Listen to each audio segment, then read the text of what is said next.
Sobat Gensut, jumpa lagi dengan saya Santi Dwi Astuti dalam acara Bincang Pakar, bincang info faktual bersama pakar. Di episode 4 kali ini kita akan berbincang tentang pola konsumsi pangan dan asupan gizi yang tepat dan seimbang bagi kesehatan dan imunitas yang prima selama bulan Ramadan. Bersama kita telah hadir narasumber yang luar biasa. Beliau adalah Dr. Insinyur Hidayah Dwiyanti MSI, dosen di program studi Teknologi Pangan dan pengajar di Prodi Ilmu Gizi UNSUD. Halo Ibu Hidayah, sehat Ibu? Alhamdulillah sehat Mbak Masih Santi. semangat puasa hari ini Ibu? Insya Allah, Alhamdulillah. Baik Ibu, selama bulan Ramadan ini seluruh umat muslim barangkali yang telah balik itu sedang menjalankan ibadah puasa. Dan kita tidak makan dan minum dalam waktu atau durasi 12 sampai dengan 14 jam. Dan banyak pemuka agama yang menyampaikan bahwa puasa apalagi dalam durasi yang panjang selama 1 bulan ini akan memberikan dampak kesehatan yang sangat luar biasa. Sebenarnya ini kalau dari ilmu Ibu, ini mekanismenya bagaimana ya Bu? Mengapa kalau puasa ini dalam jangka waktu yang panjang ini kok menjadi lebih sehat tubuh kita?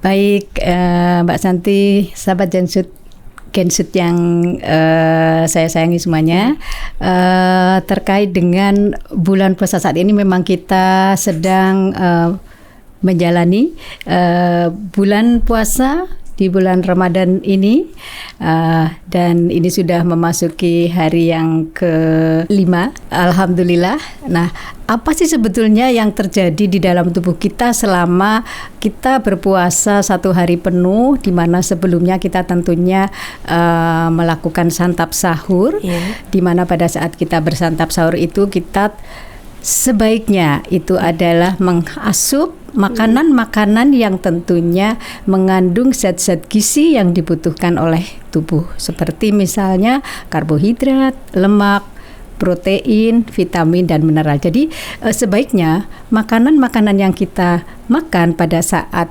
sahur maupun berbuka itu juga harus mengandung zat-zat gizi yang tadi. Jadi makanan-makanan yang merupakan sumber-sumber zat gizi tadi. Dan apa yang terjadi sebetulnya ketika kita berpuasa, kita tidak makan seharian penuh, yaitu yang terjadi di dalam tubuh kita adalah proses metabolisme dari zat-zat gizi yang memang kita makan tadi, termasuk karbohidrat, lemak, protein, dan vitamin mineral tadi. Dan di dalam proses metabolisme itu tentunya juga ada metabolisme energi yang itu memang dibutuhkan oleh tubuh kita. Dan itu kalau perlu kita ketahui ya bahwa sumber energi yang pertama digunakan untuk menghasilkan kalori, kita kan memang tubuh kita itu selalu membutuhkan energi untuk aktivitas, bahkan ketika kita bernafas, detak jantung kita, pencernaan kita tidur pun itu pasti membutuhkan energi. Dan tubuh akan selalu menyediakan energi itu. Dan sumber energi yang pertama digunakan itu adalah karbohidrat. Kemudian kalau misalnya cadangan karbohidrat sudah habis, glikogen kita sudah habis, maka itu nanti akan memecahkan lemak. Kemudian kalau sampai cadangan lemak habis, misalnya karena asupan kita sangat sedikit, nanti itu sumber protein kita yang akan dipecah menjadi energi. Itulah sebabnya kenapa ketika orang berpuasa dalam 1 kali puasa Ramadan ini, itu juga kadang itu adalah suatu upaya juga kita untuk mengatur berat badan tubuh kita. Karena pada saat itulah lemak kita akan dibakar seperti itu. Dan itu juga yang baik untuk kita, untuk upaya detox, kaitannya dengan stres oksidatif. Itu karena pada saat kita tidak berpuasa, berarti kan asupan kalori kita terus sepanjang menerus. Sepanjang waktu Bu. Sementara kita tahu metabolisme energi ini juga adalah peristiwa oksidatif yang itu juga nanti akan menghasilkan tentunya radikal-radikal bebas yang itu akan meningkatkan stres oksidatif di dalam tubuh kita.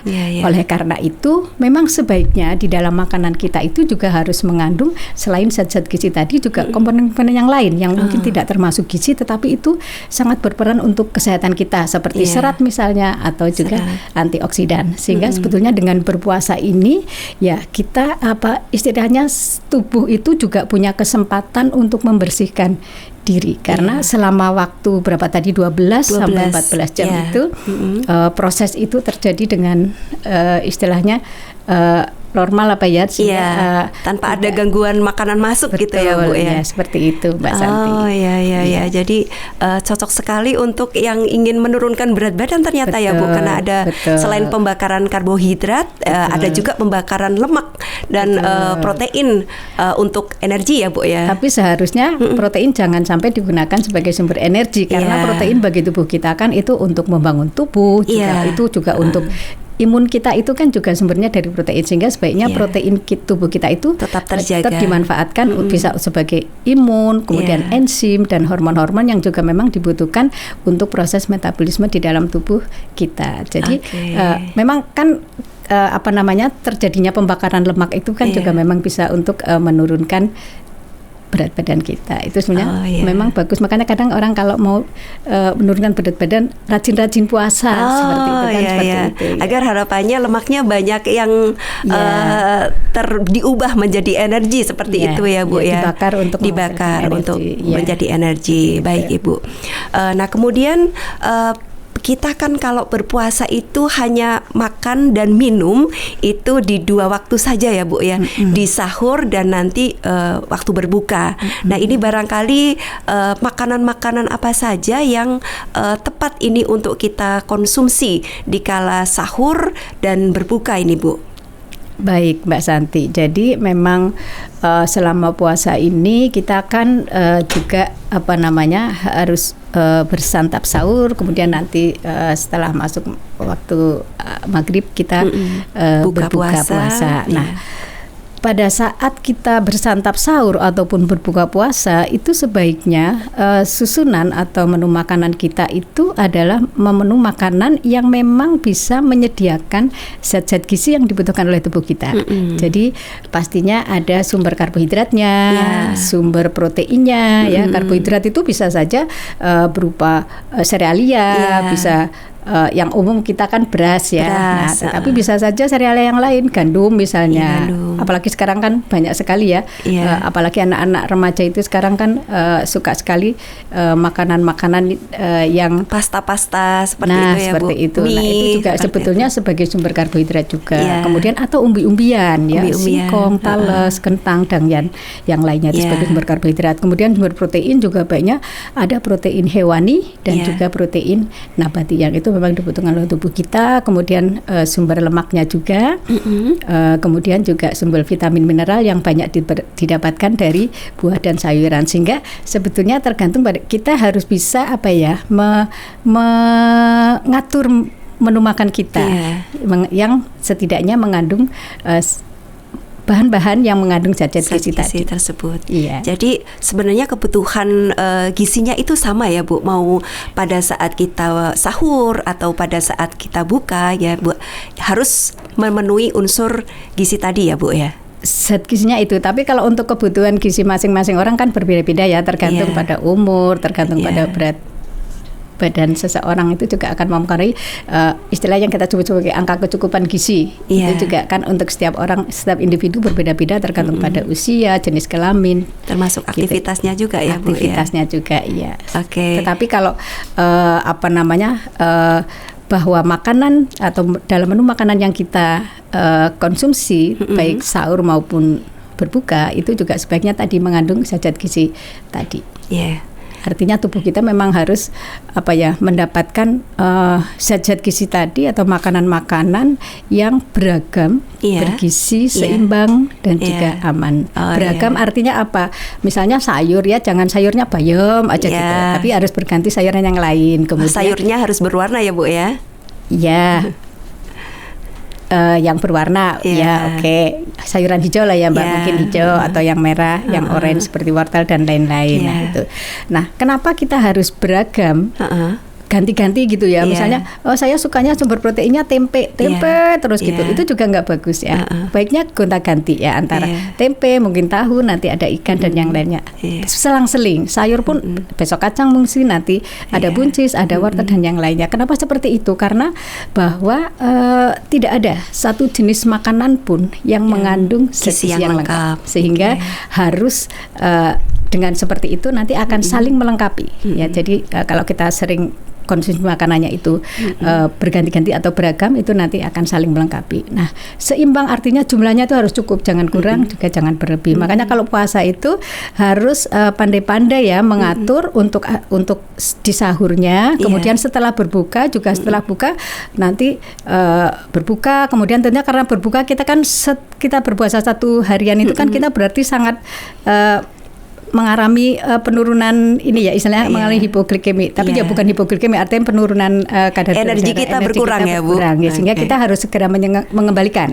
Dengan apa ya? Kita dengan mengkonsumsi makanan-makanan yang mudah untuk dicerna, mudah dengan cepat menjadikan energi. Makanan yang mana itu adalah makanan yang manis-manis, karena yang sumber gula-gula sederhana itu akan lebih dengan cepat nanti ubah menjadi energi. Nah, setelah itu baru mungkin nanti sholat gitu kan, terus sholat maghrib, kemudian dilanjutkan baru makan besar. Nah, akan lebih baik karena kita perut kosong, sebaiknya itu juga kita pertama itu minum air putih hangat, jangan dingin, karena nanti kita kan harus menyesuaikan dengan suhu tubuh kita itu ya. Jadi sebaiknya air hangat, kemudian mungkin teh manis begitu ya, kemudian baru yang lainnya takjil atau apa. Nah, setelah itu baru kemudian setelah sholat baru nanti makan besar. Nah, di antara mungkin setelah tarawih atau apa, kan mungkin sudah sebagian digunakan energinya masih dicerna kan. Nah, kemudian nanti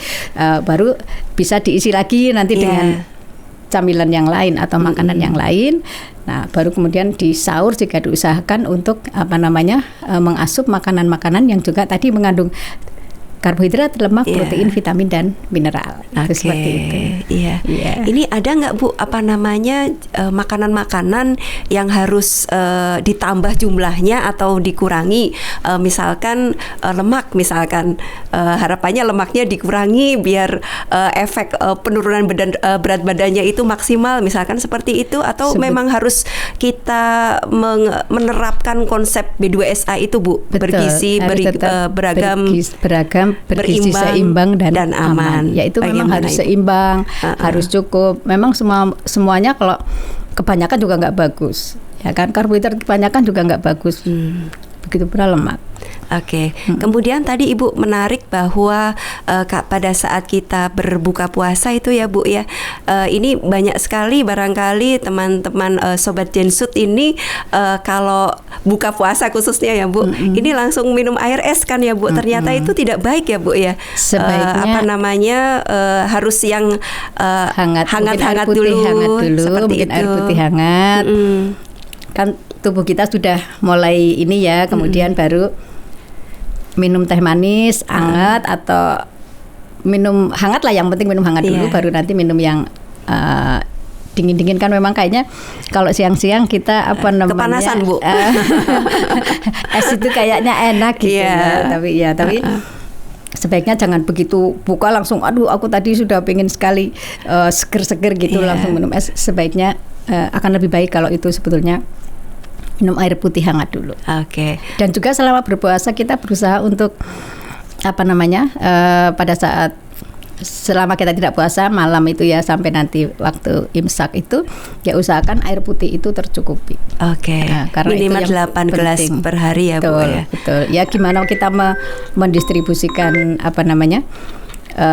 kapan kita harus memasukkan minuman itu ya. Karena kalau sekali minum kan nggak mungkin kan. Jadi makanya waktu-waktu di sela-sela sebelum kita masuk waktu imsak itu, sejak berbuka itu kita mengatur bagaimana memasukkan makanan itu. Ibu. Kemudian Ibu, Kalau untuk tujuan kita meningkatkan imunitas kita selama bulan Ramadan, karena selama bulan Ramadan ini Bu, kita akan lebih banyak bersosialisasi dengan teman-teman kita ya Bu. Kita ada traweh, kemudian ada subuhan, kemudian kita juga tetap melaksanakan aktivitas harian seperti biasa. Ini pilihan makanan apa sebenarnya yang tepat untuk meningkatkan imunitas kita Bu? Baik Mbak Santi, jadi memang ya kita itu harus selalu bisa menjaga agar imun kita ini tetap terjaga. Dan itu dari mana ya? Tentunya dari makanan yang kita makan. Karena yang ada di dalam makanan-makanan itulah yang mengandung komponen-komponen yang diperlukan untuk membentuk imun kita, membentuk imunoglobulin kita gitu ya. Nah itu. Nah makanan-makanan seperti apa? Yang pertama adalah makanan sumber protein ya, sumber protein, baik protein hewani maupun protein nabati, karena kita tahu juga bahwa imun kita seperti imunoglobulin dan yang lain-lainnya, komponen-komponen imun kita itu juga tersusun oleh protein. Kemudian juga makanan yang mengandung karbohidrat ya, sebagai sumber tenaga tadi baik serealia maupun umbi-umbian, itu juga penting. Kemudian juga makanan-makanan yang berupa sayuran dan juga buah-buahan. Di situ kan banyak mengandung vitamin C, kemudian biji-bijian juga ya, biji-bijian. Nah itu biji-bijian, kemudian sayur-sayuran dan buah-buahan yang banyak mengandung vitamin C, mengandung vitamin E, yang itu juga vitamin A juga ya Bu ya. Vitamin A juga yang itu juga sangat antioksidan penting ya, Bu. Untuk meningkatkan imun kita. Jadi ya itulah yang penting, asal kita mengkonsumsi makanan-makanan di dalam menu kita itu mengandung sumber-sumber makanan yang mengandung karbohidrat, lemak, protein, vitamin dan mineral. Insya Allah itu bisa tercukupi. Tapi yang penting jumlahnya juga ya. Jumlahnya kan tentunya harus memadai. Oke.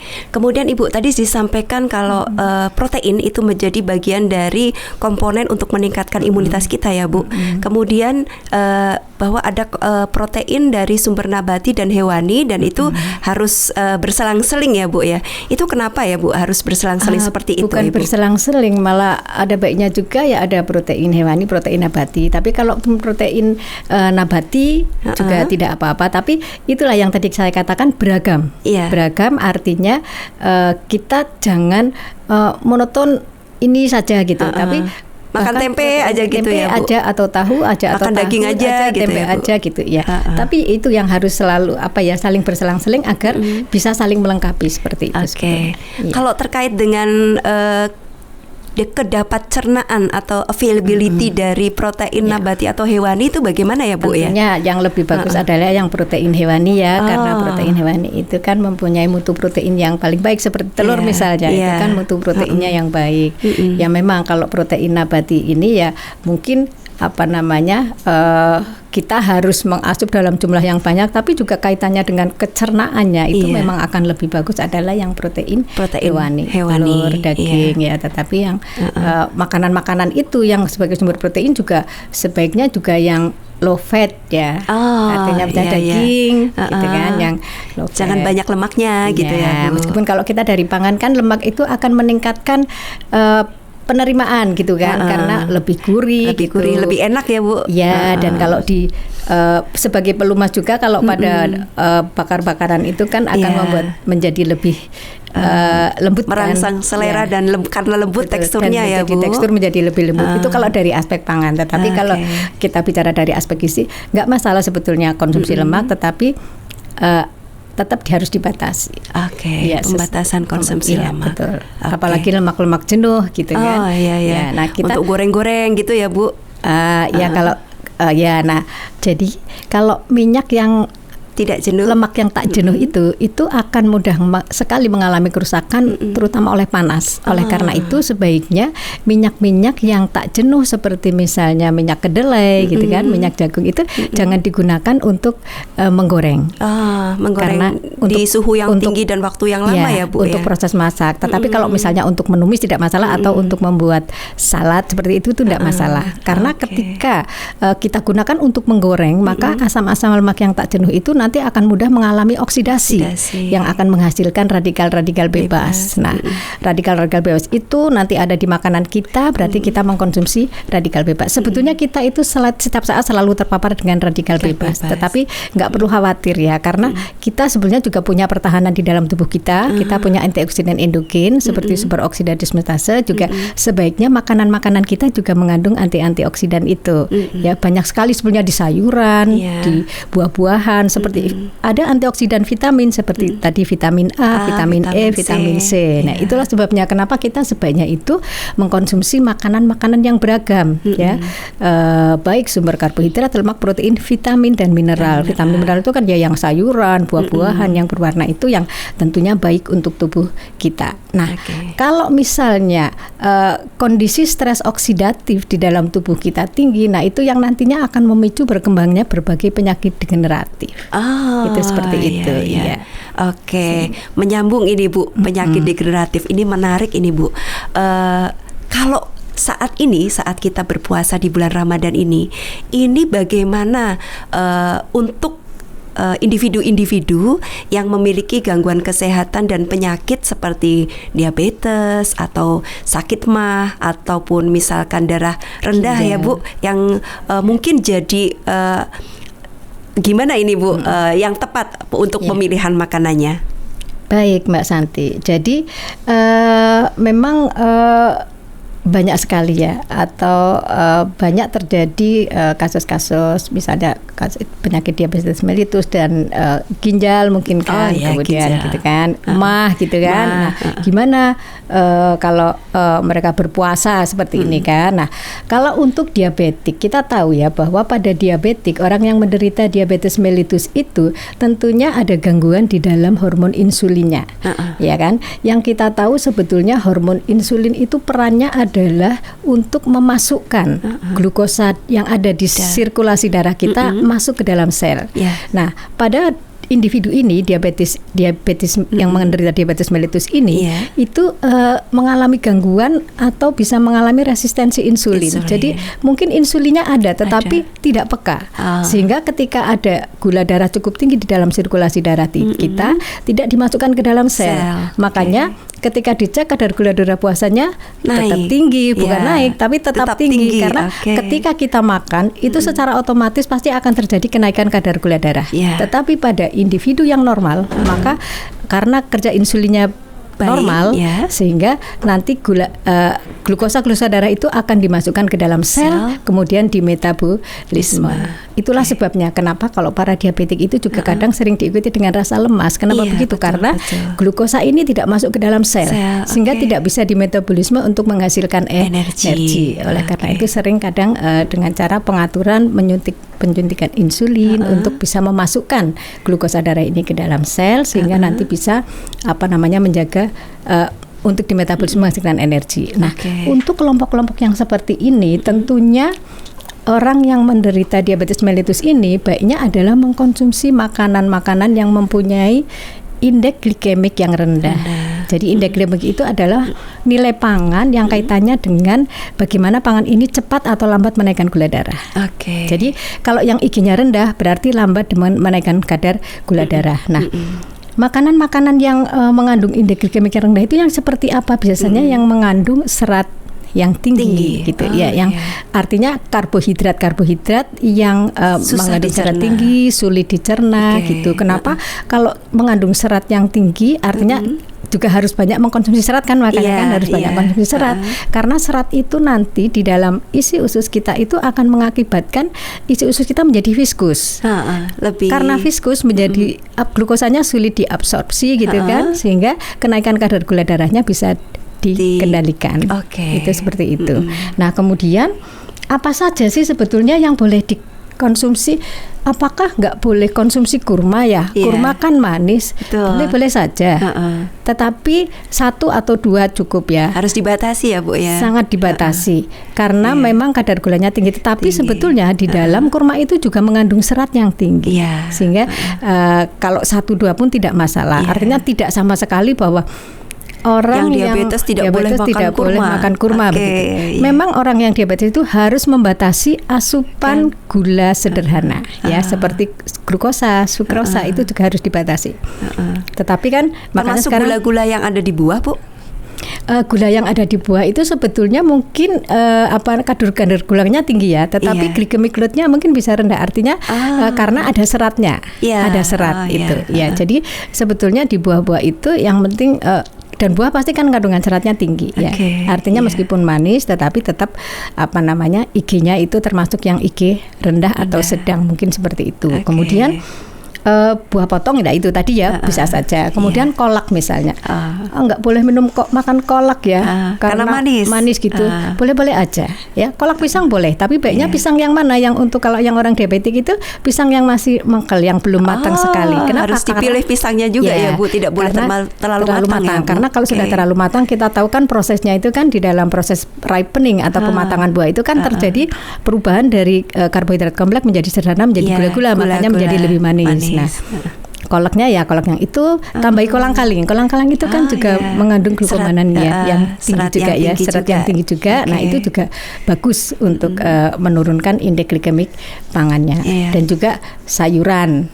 Sayuran yang mengandung serat itu seperti itu. Gitu. Kemudian kalau untuk yang yang MAH itu ya, sebetulnya penderita MAH itu sebetulnya dianjurkan untuk menghindari makanan-makanan yang bisa merangsang asam lambung. Contohnya makanan-makanan asam, makanan yang pedas, kemudian yang terlalu panas atau terlalu dingin. Dan sebaiknya mengkonsumsi makanan-makanan yang lunak, yang mudah dicerna, karena untuk meringankan kerja lambungnya itu. Ya, kemudian juga perlu untuk menghindari makanan-makanan yang menghasilkan gas seperti mungkin brokoli, kemudian kol gitu ya. Kemudian sayuran mentah, nangka muda, sawi gitu ya. Itu juga termasuk sayuran-sayuran yang menghasilkan gas, dan itu kalau untuk yang punya MAH itu sebaiknya dihindari. Baik puasa maupun nggak puasa itu sebaiknya dihindari itu sehingga ini Kalau untuk yang sakit darah rendah itu, Bu, ada nggak, Bu, makanan yang harus ditambah seperti itu, Bu, untuk tetap menjaga kebugarannya gitu, Bu? Kalau darah rendah berarti kan ini ya kaitannya dengan natriumnya yang rendah mungkin kan, gitu ya. Mungkin ya dengan meningkatkan asupan itu makanan-makanan yang memang mengandung natrium yang tinggi, atau misalnya kadang menambahkan garam atau beberapa makanan yang memang mengandung natrium yang tinggi. Buah-buahan itu juga natriumnya juga tinggi juga ya, Bu, ya. Ada beberapa. Atau daging-dagingan seperti itu ya, Bu. Baik.